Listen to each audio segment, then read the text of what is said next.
So I saw the play, and I'm a person that loves sports and was a good athlete, and I understand sports really well, really well. And that wasn't a foul. That wasn't even an infraction. That was two guys running full speed that happened to crash into each other. You can't take your foot and properly place it on somebody else's foot when you're going, no, these were two great athletes that got tangled up, and this referee, who is a little bit suspect, if you check his past, I don't want to say that because I don't like to create controversy, but very suspect. If you'd like, I'll provide you with the past. Yes, I asked for a review by FIFA. This is my video update on this Monday afternoon, July the 6th, coming to you from Nicosia, Cyprus. Let's talk about some news. And let's start things off on this rainy Nicosia afternoon, talking about the big Russian missile and drone strike into Kiev. About 25 missiles, Iskanders, Zircons, ballistic missiles, hypersonic missiles. They were launched into Kiev yesterday evening. And according to the reports from the Russian Ministry of Defense and various military analysts, what Russia was targeting, or what Russia targeted, were facilities that produce weapons, that produce drones, facilities that store weapons, that store Patriot missiles, interceptors, drone storage facilities, warehouses. This is what Russia was targeting yesterday, according to their reports and the videos that are on the interwebs. They show Russian missiles hitting these structures, these facilities, and then you have all kinds of secondary explosions. So whatever was at these locations, whatever was stored at these facilities, it caused huge, like massive, secondary explosions when they were hit by the Russian missiles. Russia also hit the chocolate factory of Poroshenko. Remember Poroshenko? Used to be the president of Ukraine. He launched the war against Donbass, an oligarch and chocolate king of Ukraine. He has the Roshin, I believe it's called, a chocolate brand.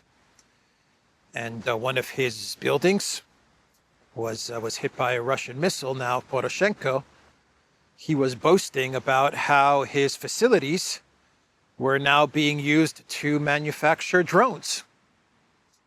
So he went from chocolate to drones, because there's more money in drones than there is in chocolate, I guess. And one of his facilities was smashed by a Russian missile.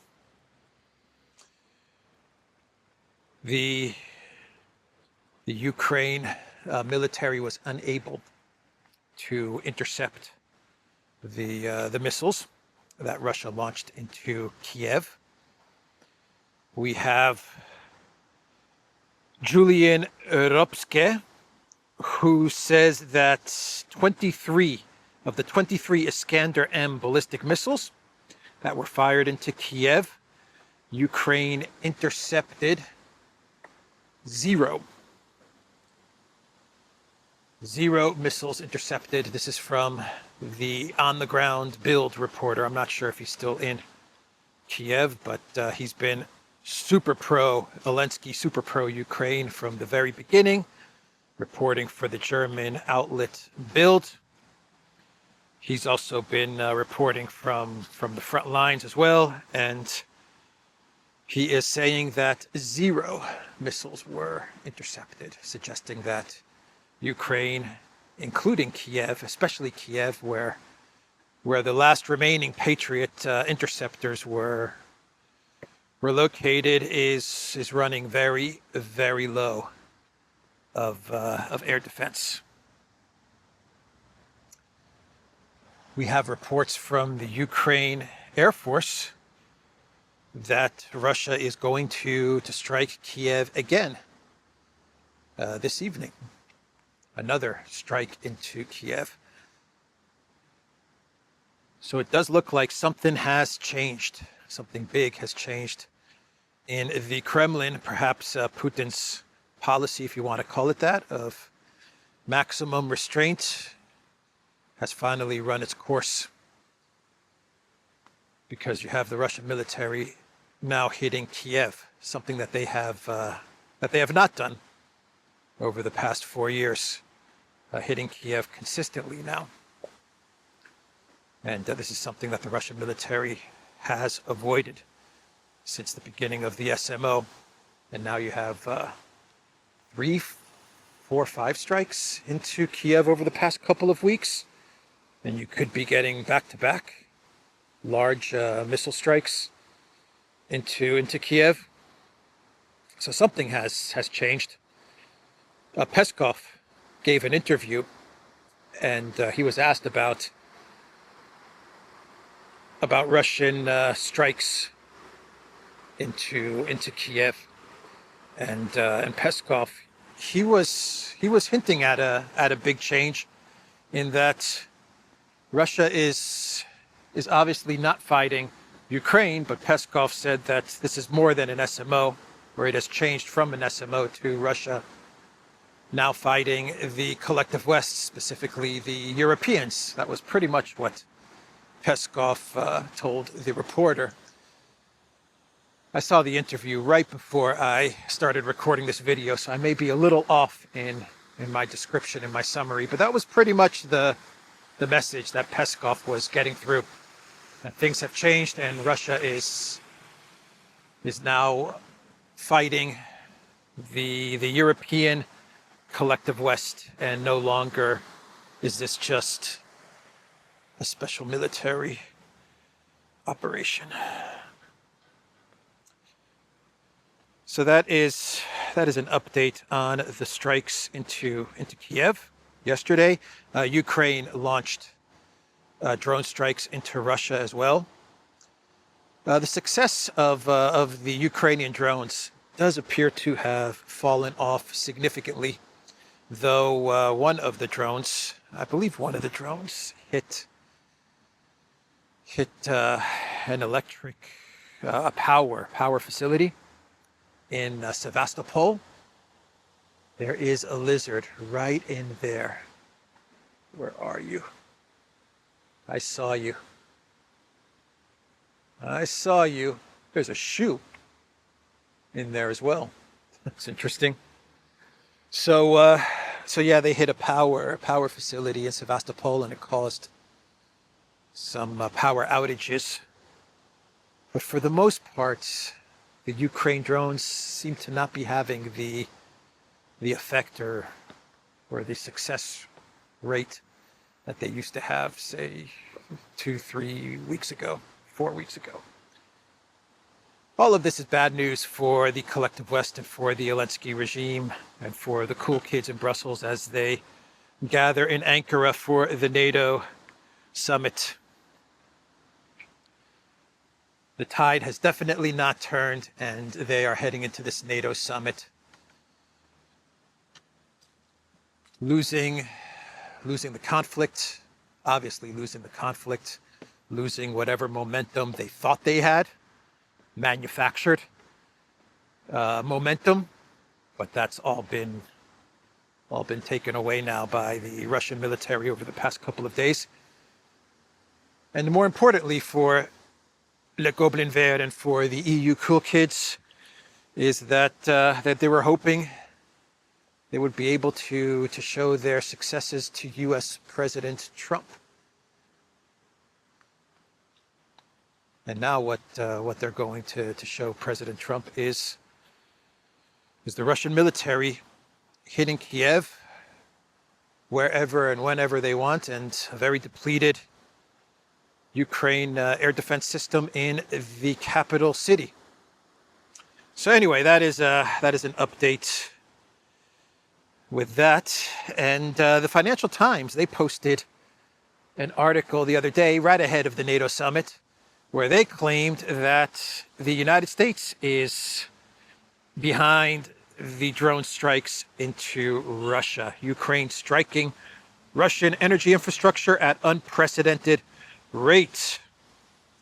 U.S. intel aids Ukraine in strikes on Russian oil refineries, says the Financial Times. American intelligence assists Ukraine in strikes on Russian oil refineries, providing data to select routes that bypass Russian air defense systems.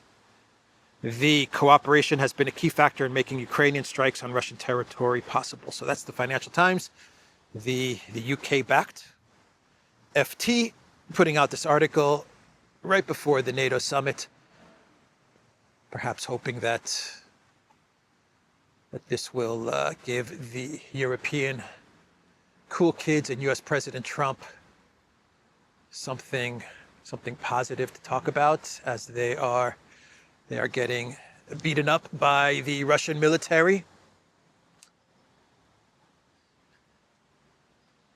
An admission from the Financial Times that the United States is really behind all of the drone strikes.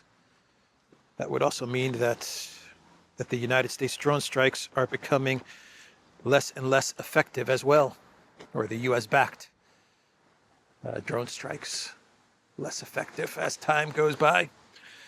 Another wonder weapon that the collective West thought they had, which they have no more. So one of the facilities that Russia might have hit in Kiev was a Patriot interceptor missile facility.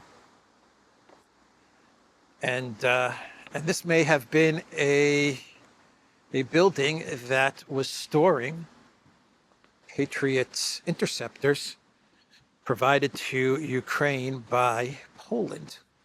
Now, this is a big scandal. If this turns out to be true, this could be a very big scandal that is developing in Poland. According to media in Poland, and now the media, the English-speaking media, is picking up on these reports. Poland secretly handed over Patriot systems to Zelensky. Patriot air defense missiles interceptors to Le Goblin Vert, and this was done without the approval of the parliament in Poland. And to make matters worse, these Patriot missiles, these interceptors that were handed over to Ukraine, given to the Green Goblin, were not missiles that were just hanging around, just sitting in a warehouse collecting dust that Poland did not need or was not going to use. These were actual missiles, interceptors, Patriot, part of the Patriot system that Poland needed in order to secure the country. So this was part of Poland's operational defense network, and they gave up these Patriot systems to Ukraine. The very systems that were there to protect Poland from the imminent Russian invasion. The Telegraph article from 2 days ago. What did that article say? Russia was going to invade Poland. Isn't that what Axel Springer's media was telling us? Russia planning attack on Poland to test NATO resolve. U.S. warns.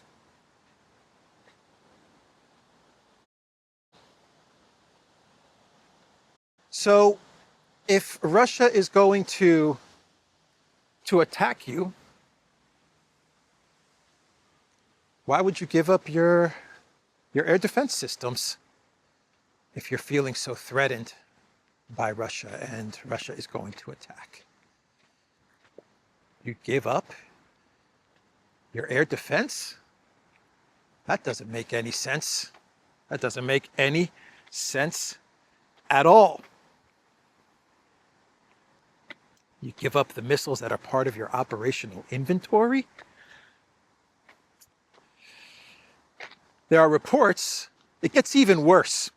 There are reports which claim that the order to give up these Patriot systems, the missiles that were part of Poland's operational inventory, was given by Pistorius. Pistorius, the defense minister of Germany.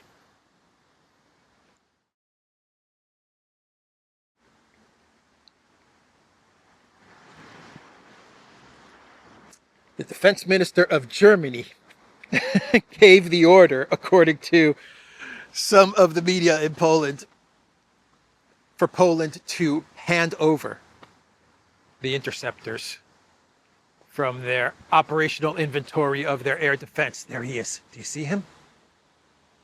Oh, did you guys see him? He's right in there. He's huge, like a huge lizard.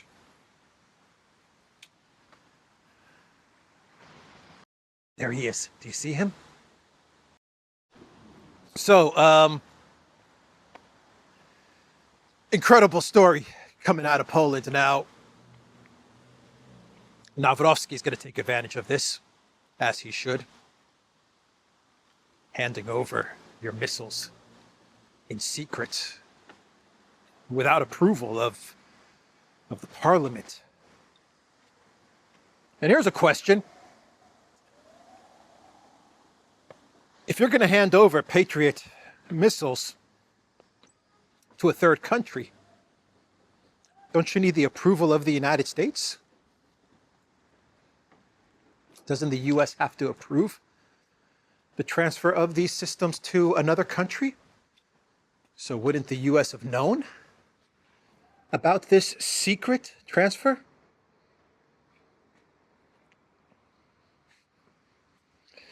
The government was asked to comment on this, and no comment at the moment. And in order to do some damage control, check this out. What a mess in Poland. What a freaking mess. In order to do some damage control, Poland is going to declassify all arms supplies to Ukraine from 2022 to 2026. That is what Donald Tusk is going to do. New Poland defense minister announces that after consulting PM Tusk, he has ordered the declassification of all Polish military donations to Ukraine from 2022 to 2026. Damage control mode for Donald Tusk. Let's declassify our donations to Ukraine. Damage control. Now we know why Axel Springer and the Telegraph and all of these publications ran that article a couple of days about the Russian invasion into Poland, that ridiculous story about Russia provoking Poland from German-owned media because they wanted to distract away from this scandal, right? This developing scandal. They wanted to get ahead of it, so they created a whole distraction. And because Germany might be implicated, because possibly Germany was the one that gave Poland the order to hand over the Patriots, who better than the German media to come up, and the UK, to come up with the Russia is going to invade Poland or provoke Poland story. Anyway, that's the big news, I think, for today.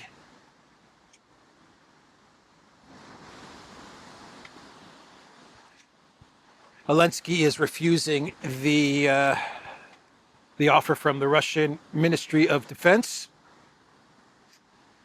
for the fallen soldiers of Konstantinovka, for Ukraine to receive those fallen soldiers. The Russian Ministry of Defense, they offered to Ukraine a certain time window where they would hand over the bodies of the fallen soldiers in Konstantinovka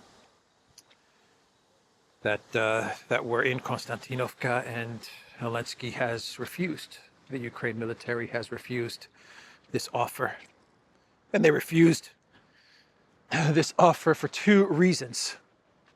Reason number one is they don't want to take the fallen soldiers, because that would be a cost to Ukraine, to the Ukraine government. They would have to pay the families of the fallen soldiers, and they don't want that. And reason number two is that they are still running with the narrative that Konstantinovka has not been captured by Russia. And so the last thing that they want is for the Russian military to start returning lots of fallen soldiers to Ukraine, which would show without a doubt that Konstantinovka has been lost, has been captured by the Russian military, and that's something that Zelensky also does not want, because the entire collective West does not want it, because they are sticking to their Konstantinovka has not been captured delusion, which they have done for just about every city or area that Russia has captured. It's pretty much been copy-paste, whether it was Bakhmut or Avdiivka or Mariupol. It's been the same story. Russia has not captured this city. It's Russian propaganda that this city or this area settlement has been captured. They've done the same thing over and over again for every single city. And it works every single time, at least with a certain group of people. It works every single time. They don't even recognize today, at this moment. I don't think they recognize that Avdiivka or Bakhmut or these cities have been captured. They don't talk about it. They don't say they've been captured. They don't even admit that which happened a year ago or 2 years ago. They run the same playbook. It hasn't been captured. It hasn't been captured. And then 6 months later, they just don't talk about it. The media doesn't talk about it. Zelensky doesn't talk about it. No one talks about it. Ursula doesn't talk about it. And we move on to the next city that Russia captures. It will be Liman. It will be Slavyansk, Kramatorsk. And we'll get the same playbook. Russia hasn't captured Liman. Russia hasn't captured Donbass. This is Russian propaganda. But when Russia captures Donbass, and they announce that they've captured Slavyansk and Kramatorsk, that one's going to be a difficult one for the West, the collective West, to hide, to ignore, to avoid. That's going to be very difficult. The cities, they can get past it.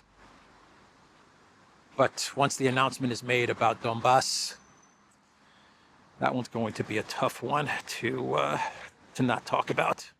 If you're the collective West, the cool kids, and the media.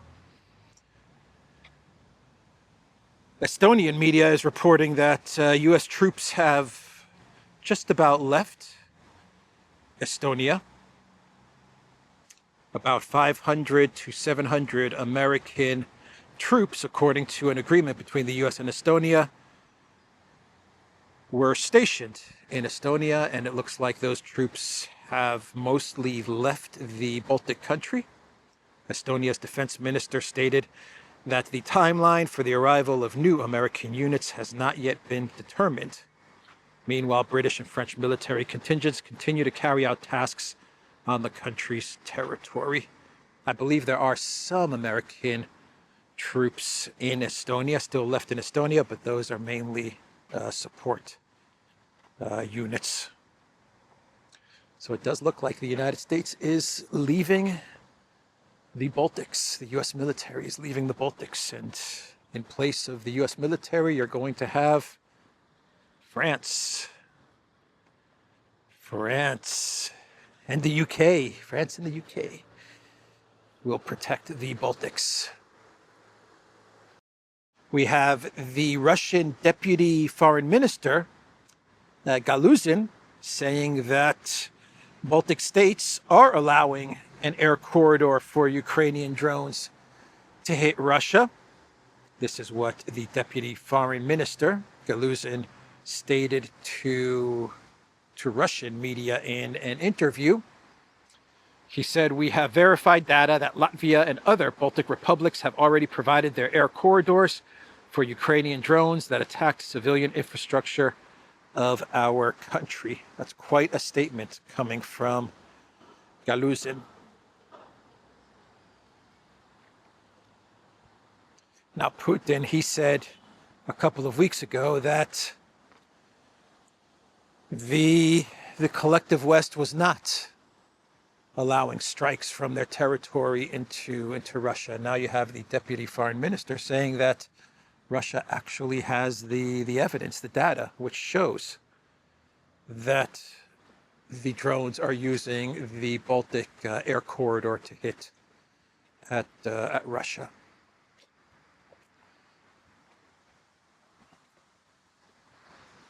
That would mean that they are, without a doubt, a party to this conflict.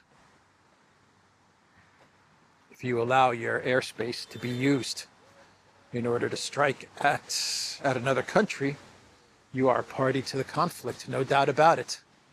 There he is. There he is. We saw him. We saw him, right? We saw him. Did we see him? Did I catch it on video? There he is. There he is. I think I got it on video. Mission accomplished. That's what I wanted to get, and I got it. Anyway, let's do some cloud worlds, and we can wrap up this video. And we'll start our first clown world with the World Cup, and quite a controversy that is going on at the World Cup, and this has to do with a red card that the U.S. striker Balogun, Florian Balogun, I am not familiar with him, to be quite honest, but he's good. I think he scored something like three goals already, 4 goals for the U.S. team, which is looking to advance to the round of 16. They will be playing Belgium, but he got a red card. And in the previous match, I believe with Bosnia, more shoes. Got shoes here. There's shoes inside the world famous Tree of Life. Tree has grown, huh?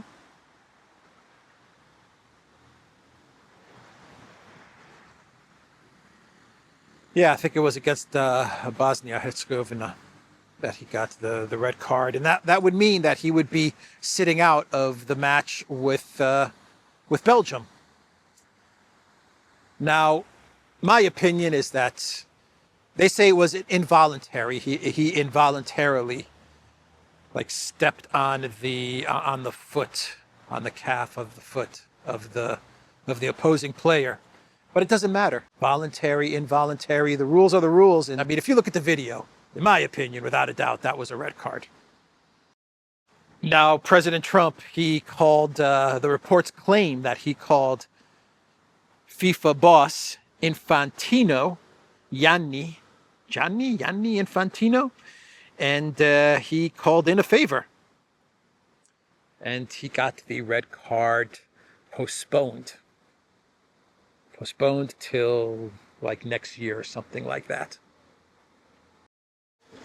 Trump even posted about this on X. He said, "Thank you, FIFA, for doing what was right and reversing a great injustice. Donald J. Trump."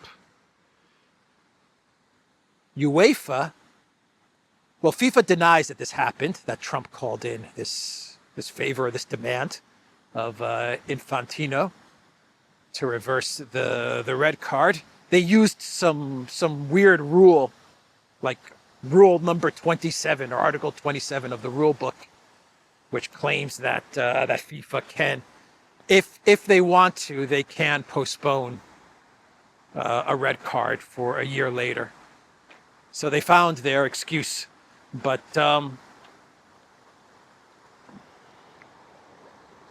UEFA actually criticized FIFA. They said this is terrible for the sport. That is what UEFA said in a statement about FIFA. And now we're getting new reports which claimed that it was Lutnick who actually put pressure on FIFA. Howard Lutnick, the U.S. Commerce Secretary, worked back channels with FIFA in an effort to get U.S. striker Folarin Balugin's red card ban overturned. Balugin. Okay. Yeah. Lutnick, the fixer. The fixer. He's like Harvey Keitel, the fixer. Lutnick. So that is what Politico is actually reporting, that he's the one that made the calls and got this red card postponed. Belgium Football Federation said it was astonished by FIFA's ruling and was examining all potential options ahead of the match. Belgium coach Rudy Garcia mocked the reversal as a poor April Fool's joke. "We're not defending the national team or federation. We are defending football."